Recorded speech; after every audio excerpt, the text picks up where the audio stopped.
Cardell Jones to Rashawn Ross. Touchdown pass. Touchdown Defenders.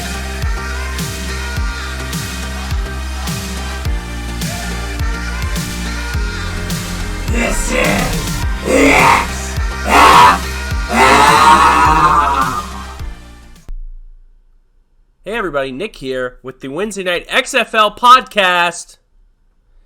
And we are here for week 3 of the 2020 XFL season. And I am joined always by my co-host, Logan. How's it going, Logan? Good evening, XFL universe. Oh my. What a moment.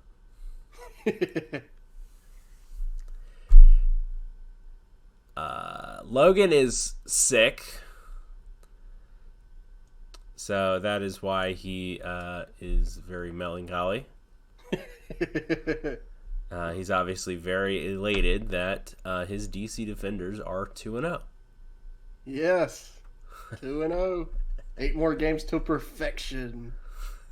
Well, 8 or 11. Sorry, not 11. Obviously, that's not what comes after 8. 9. 8 for the preferred. Excuse me.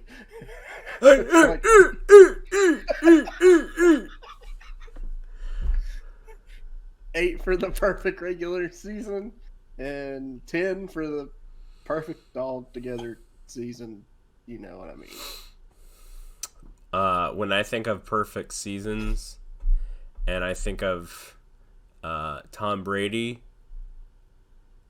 not winning the Super Bowl, I think of that pictures of the T-shirts being given to third world children, and there's a lady wearing that shirt, and she's a clown, a third world clown, and she's laughing. And it's the So are greatest you thing saying ever. we're going to lose in the championship to the Los Angeles Wildcats, and there's going to be a third world clown in a Washington, D.C. Defenders championship shirt? In a Cardell Jones championship T-shirt? Yeah. Yes. Rocket Rashad Ross shirt. Oh my God! I cannot believe it! The Los Angeles Wildcats, coached by now cyborg-legged Winston Moss, are your $20 million game champions. The $1 million game. So, Excuse me. did we talk about last week how it was announced that it's in Houston now? No, the news had not come out yet. Yeah, so the championship game this year will be at the University of Houston's field, which is where the Roughnecks play. Correct, Logan? Yeah, I think they should have did it at the Astrodome on WrestleMania 17. They should have just fucking done it in the Amway Center. The week of WrestleMania. An indoor football game. Exactly. All for it. We'd probably go there. Or the Cuban Club. Yeah. Do it at the Collective. Exactly. Do like a 20-yard game. So we'll go ahead and start talking about what happened last week. And I just want to say I'm proud of our boys, the DC Defenders, getting it done. Killing the New York Guardians 27-0. Did you see this coming? I figured we would beat them pretty bad. Really? Did you? No. I wasn't a believer in the Guardians. Oh, okay.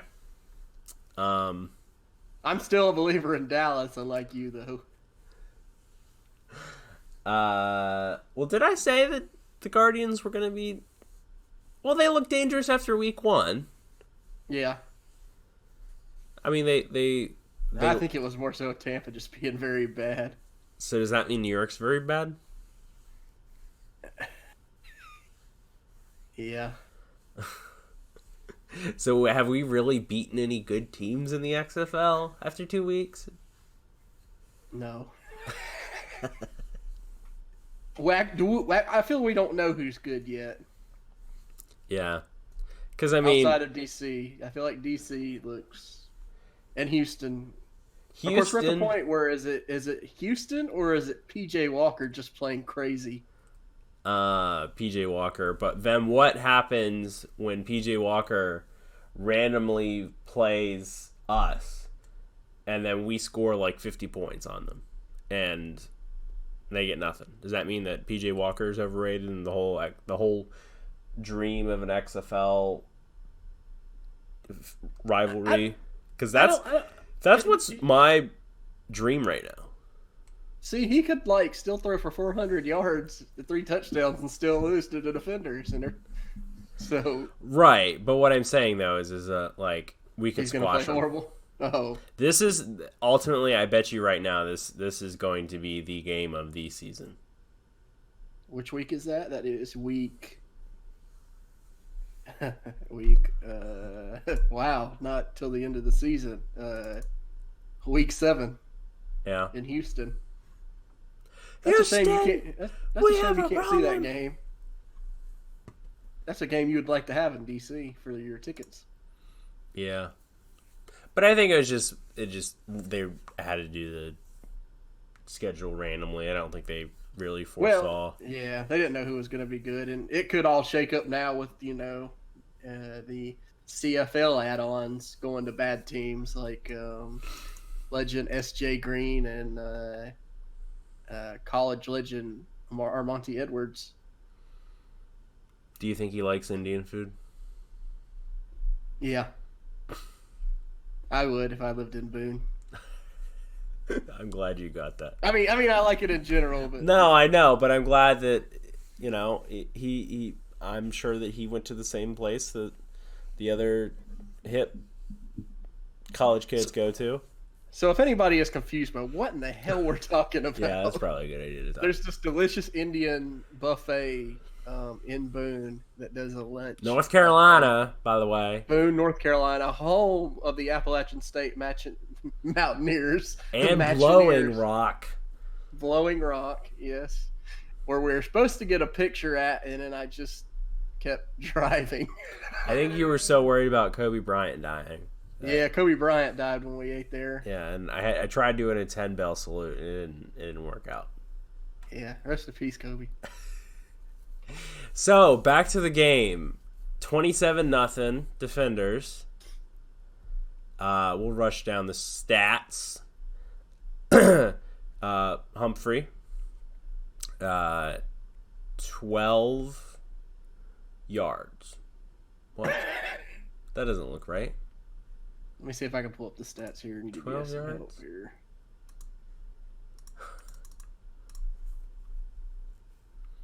Their rushing thing is messed up. I think that's what it is. 12 attempts. 12 attempts, 52 yards. That looks more 12 right. attempts for 52 yards, yes. Yeah, so is it He off? actually, wow. What He what actually, browser are you in? Oh, I'm just using the app right here. Oh, So I feel like the app works a lot better than their actual website. yeah. But anyway, Pumphrey, I'll do it for us while you get over to the app or whatever. Okay. Pumphrey was 12 attempts for 52 yards, an average of 4.3 yards a carry. Presley was 11 attempts for 32 yards, 2.9 carry, average a carry. I think Pumphrey is starting to take over the full-time role. He's outplaying Presley. Did you see that coming? No, Presley was one of my top guys. I felt like Presley kind of got outplayed as well last year by Rose and Stockton. Yeah. Who are not in the league. They are. Oh, are they? Yeah. Stockton plays for the Guardians but was hurt today or last week. That's probably why I didn't notice, because that was the game when we were eating Shinnepan Hibachi buffet week 1. So yeah, passing Cardale Jones looking like a snack. He spread the ball around again. Everybody getting some love in the passing game. Going 23 for 37, 276 yards, 2 touchdowns, only 1 interception. That was his only blemish. Yeah, he really forced something that he probably shouldn't have. But other than that, terrific game. Yeah. His receivers stepped up big. Rashad Ross, Eli Rogers, DeAndre Tompkins. DeAndre Hopkins is now a DC defender. Hayward, the second string tight end, had a touchdown. Kyrie Lee had a touchdown. It was called back though. The defense, Bromley had a sack. Elam had a big interception. Our big pickup, Anthony Rumble Johnson, had 1.5 sacks. Who is probably the son of Ahmed Johnson. Yeah. Gonna hit him with the Pearl River plunge. Where is the Pearl River? I don't know. Fire that in your Google machine. Anthony Johnson, though, looked like a tremendous Mississippi. pickup. Okay. Anthony Johnson looked like a tremendous pickup. Yeah, I think we got the better end of that deal, along with the better end of the first deal with LA. Either LA doesn't care.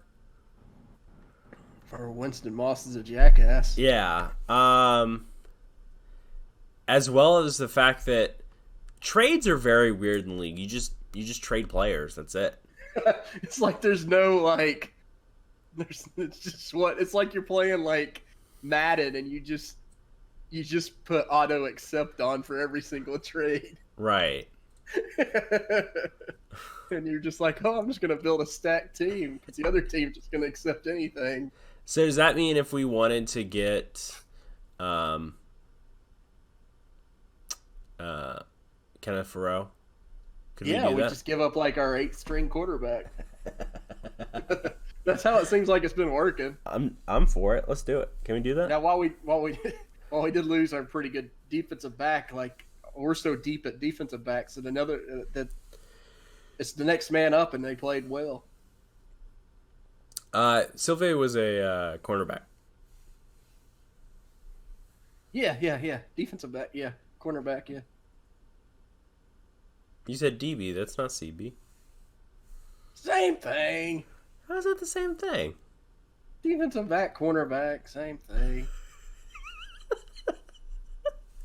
No, it's not. So yeah, New York looked garbage. Matt McGloin obviously was the highlight and low light of this game. The highlight for his antics during halftime when he was approached by the ESPN field reporter, and he said that we need to change the whole thing. Just threw his whole team under the bus at times during this game. Yeah, like who the fuck does that? What was even funnier was like when his coach they like had the candid interview with him and his coach, and he's like, "I don't want to point any names out." Yeah. Do you think he just lost his starting job for the rest of the season? I hope so. He just came off as a douche. Oh yeah, absolutely. Tar Heel, Marquise Williams coming in, and actually didn't play bad. He did better. He played better. Still didn't look great. Oh I think no, it needs to be Luis Perez time. At least that should generate some buzz. But they had nothing. I mean, there's nothing positive stats wise for anybody. Yeah, no, no sacks. I mean, just looking down the stat chart here, there's like nothing good whatsoever. Is it just because of how good DC is? Do we just get it? I don't think we're at the point where we know yet. Okay. Because McGloin looked very bad at times. Like he would have. But the whole team looked bad. They did. I think the probably the shining part of, or the most redeeming part of the Defenders were their defense. Yeah. Otherwise, I think the score would have been a lot higher. Yeah. Moving on to the next game, we saw the Seattle Dragons beating the Tampa Bay Vipers 17-9 in a really weird. In front of the largest crowd in XFL history. Yeah, I think I was just expecting a beating by the Dragons, and I don't think we got that. This was a weird game because Tampa, they started with Taylor Cornelius and they stuck with him at times, but then there was these random series where Quentin Flowers would come in and they play him for 2 or 3 plays and then he'd be back out again. We never got to see what Quentin Flowers could do. Trestman clearly does not know what he's doing, and I actually saw a quote from a unnamed player earlier today, and they said that Trestman is stubborn, and he's going to be the reason why that player gets sacked or cut. Yeah. Because he's so incompetent. Yeah. I never thought he was good when he had his good one shot at the NFL. Yeah. With Jay Cutler and the Bears. Well, something about those Canadian coaches. This was a game that was very slow and then picked up in the fourth quarter and actually became entertaining down in the final few minutes. Because Tampa got to, I think, the 30-yard line or so with a chance to tie it and send it to overtime before Cornelius was picked off. And the Dragons won. Yeah, nothing much more than that. I mean, even the stats, nothing's as impressive other than the interceptions that Seattle had, because Taylor Cornelius was an interception throwing machine with his 2 interceptions, and Flowers with his 1, and Brandon Silvers was 7 for 18 for 91 yards. He didn't do anything impressive. Keenan Reynolds had a pretty good game receiving, 3 receptions for 87 yards and a touchdown. Kenneth Farrow, when he gets the ball, had a good game again. He had 10 attempts for 45 yards. That's 4.5 yards a carry. But they have this issue of splitting the carries, and, well, who's better, Farrow or Trey Williams? I would still say Farrow. Yeah. I feel like he's closer to a Christian McCaffrey. I would say so. But I do think they're a really good 1-2 punch, though. I don't have anything against Trey Williams. Gardner, I don't think is that good. But Trey, he carries about 4 yards a pop. Yeah. Shout out to Seattle. They had a really good crowd at this game. I was worried with the stadium being so big. Even though there was a good amount of people there, I was terrified that it was going to come off sounding bad, and it didn't. The crowd sounded great. Good job, Seattle. Yes. Definitely the crowd to be afraid of and worry about getting in your head. And that's why I'm glad that DC got it out of the way against the Dragons in Week 1 in DC. And who we'll talk about in a minute, who I think may have the loudest home crowd when they debut at home this upcoming week. We'll talk about that here shortly. Okay. The first game we had Sunday was a pretty entertaining one. The Dallas Renegades and the Los Angeles Wildcats. Yeah, the Renegades beat the Wildcats 25-18. It was a lot of sloppy football. It was sloppy early, but the fourth quarter was damn entertaining. Wildcats almost came back. Yeah, Josh Johnson led a crazy comeback almost, and Nelson Spruce had a hell of a game again. 2 touchdowns. 89 yards, 6 receptions. He can't be guarded right now. He's like white version of Rocket Rashad Ross. And we're playing him next week. Yeah. I think it's gonna be a tougher game than it looks. Yeah, and we'll touch on that here shortly. So what I think was really interesting is Curtis Payne, running back for the Renegades, going 99 yards and 2 touchdowns. This was the first game where we finally saw a running back break through and have like a really good successful day, like out of the whole league. I think he might end up being the guy that leads the league in rushing. But to have 14 attempts and only go 99 yards, though, that's 7 yards a carry. That's pretty good. how many attempts would you normally see in the NFL? 25 to 30. So, to me, It would be hard to average at 7 for 15 more carries, though. Right. That's what I'm saying. Like, I think, I don't think we're still not getting the full picture. I don't think it's that impressive. To me. Well, compared to what we've seen so far. Oh, yeah. It's better, yes. Because for the other teams, everybody just looks like fucking Trent Richardson. Yeah. And even this guy, I think, looks like Trent Richardson. I mean, he's the tallest midget in the circus. I don't know. But Landry Jones. Bad first half, but good second half. Yeah.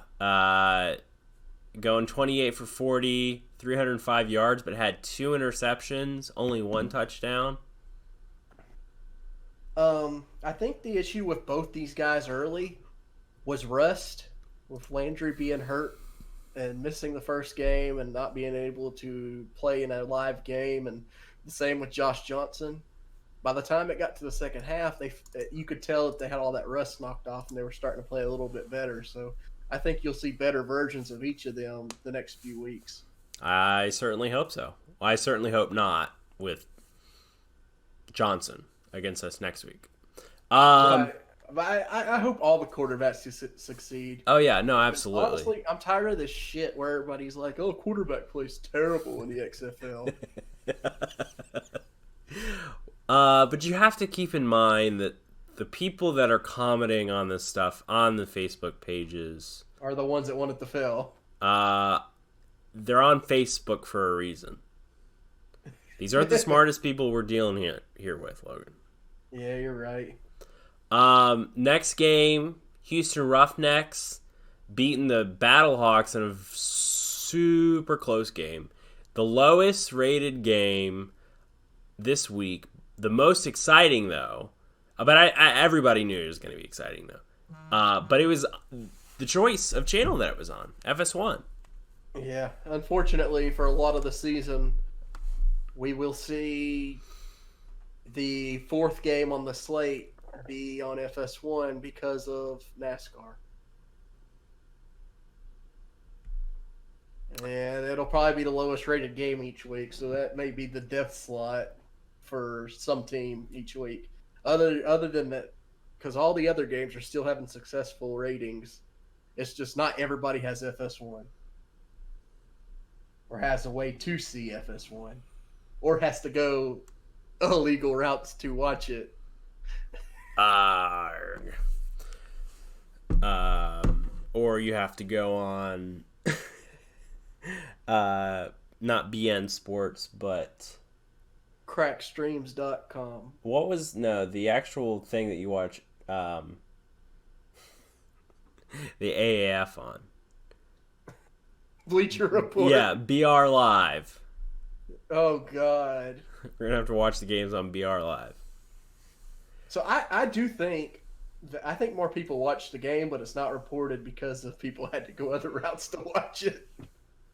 So probably the ratings were probably closer to what they were with the other games, but they're never gonna know because like there's no ratings. Check it on crackstreams.com or Sports Surge. Justin TV. Whatever your choice is. Could you imagine people still watching stuff on Justin TV? I remember I'd like watch WWE pay-per-views on there, and like somebody would like hold up a webcam, and you'd just be watching like through the webcam like the pay-per-view.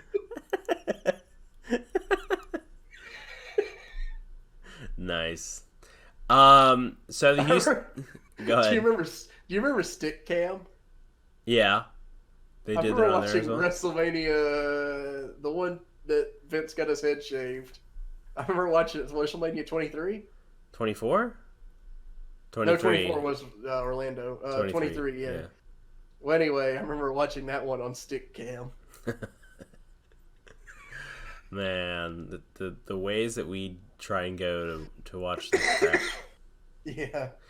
So, the Roughnecks beat the Battlehawks 28-24, led by Jesus himself, PJ Walker. Jordan Tamu wasn't too bad himself. No. They both look like beasts. Tamu did throw 2 interceptions, though. Yeah. But Walker, he was great. 20 for 31, 170 yards, 3 touchdowns. That sick touchdown pass where he threw it to the side, like under the armpit of the defender. Yeah. That was great. I bet he's going to be the first person that gets signed. Yeah. After April. He'll be on a preseason team for sure this spring or this summer. Yeah. Butler looking good. 1 touchdown. Cam Phillips 3 touchdowns. What a baller. Yeah. St. Louis, Tamu, 30 for 37, 284 yards, 3 touchdowns, 2 interceptions. But he rushed a lot too. This man can do it all. He is the Samoan Lamar Jackson. We must say it was a potential. I still have the defenders, as you probably do, going to the championship game. It was a potential championship preview. For the East. For the East! No, well, Houston's West. Yeah, the Battlehawks are East. Yeah, it was a potential championship preview. Oh. If the Battlehawks can get through the defenders. I have no idea what I just did. So yeah, St. Louis. You'll get to see them live in a few weeks. That's gonna be nerve-wracking. They're gonna be a test for sure. Yeah. But overall, this game, back and forth, Rock Austin, when they would do they'd trade punches back and forth. I don't think you see that anymore. Do you feel like you see that? I feel like the last time I seen it was probably like Rock Cena. Where they would do the trading blows. Yeah, I feel like the last time I seen it was Rock Cena. Yeah. They may have. I don't know. But it doesn't look as good. No. Yeah. It's not memorable. No. Now they do a New Japan. New Japan. New Japan, you know they'll do the slaps. Yeah. But that's a whole other level of wrestling, man. We love Shindapan. Shin. You know, I'm starting to become a Kings Road guy myself. Nice. I've never actually seen an AJPW show. I just like the word Kings Road phrase, rather. I haven't either, but Who the fuck is Giant Baba? Oh man. Sorry, podcast listeners, you probably don't know what the fuck's going on. Okay, moving on. This week's games? Yes. The Roughnecks at the Vipers. Please tell me that you got last week's predictions as well. Am I still doing bad? I know I was 1-3 going into week 2. I will catch up. Okay, for next on week, it and get back to you next week. Okay, sounds good. With me being down with the sickness and everything, Down I wasn't with able the sickness. Rico, you down with the sickness? You look like you're down with the catness. Vipers hosting for the first time. Ain't gonna matter. Roughnecks, rough them up. Roughnecks 50, Vipers nothing. 69-0. Nice. Next we got the Renegades visiting the Dragons. Tough hometown environment. This game is gonna suck. I'm going 7-0 Dragons. I'm going Dallas. Okay. 69-0. Guardians at Battlehawks. Battlehawks I got. This is rumored to be the highest attendance. Where's it at? XFL. It is in St. Louis. Is it at the old St. Louis Rams dome? Okay. It is in a dome, so it should get loud. It's in a dome. Now these fans are hungry for football because they lost their football team because the Fuck Stan Kroenke. Yep. So they're gonna be loud. They're gonna be ready. St. Louis wins big, 69-0. Do you think they're gonna pump in noise like the Dragons did this past week? Probably it'll sound like a 100K stadium. It'll sound like WrestleMania 3, brother. When I knocked him out in the Silver Dome.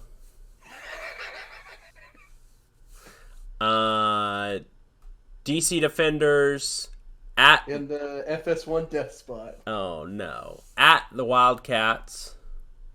And we should mention the Rashad Ross tweet today. Yes. Basically said, "I'm going to fucking murder you, Los Angeles, for trading me." This guy takes everything personally, and this is probably why he's not on an NFL team.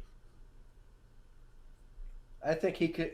A bold prediction: he's going to get close to 200 yards receiving this game. I'm going to say he's going to get close, like 180, 190 yards. I think they're going to make it a mission to feed him to get revenge. Yeah. How many sacks does Anthony Johnson have? Oh, he's going to be out for revenge too. I'm going to say 2.5 sacks. And do you think Sylvie gets anything? I don't think he's as upset. You know, when he got traded, his Twitter account was like, "Thank you, DC." Like, he was humble about it. Like, so no interceptions from on Cardale? No, Cardale won't throw any picks this week. Good. And how many times is Winston Moss going to get drop kicked? Well, I don't think he's going to be able to stand up. He's going to be slouched over on the chair again.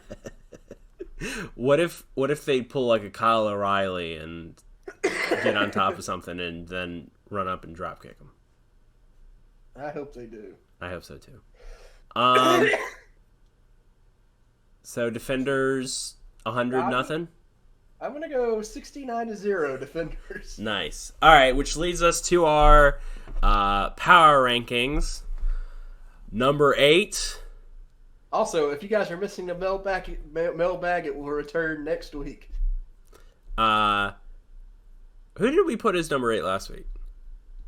Was it Tampa? Because they're Tampa. absolutely brutal. Yeah, going Tampa. Okay.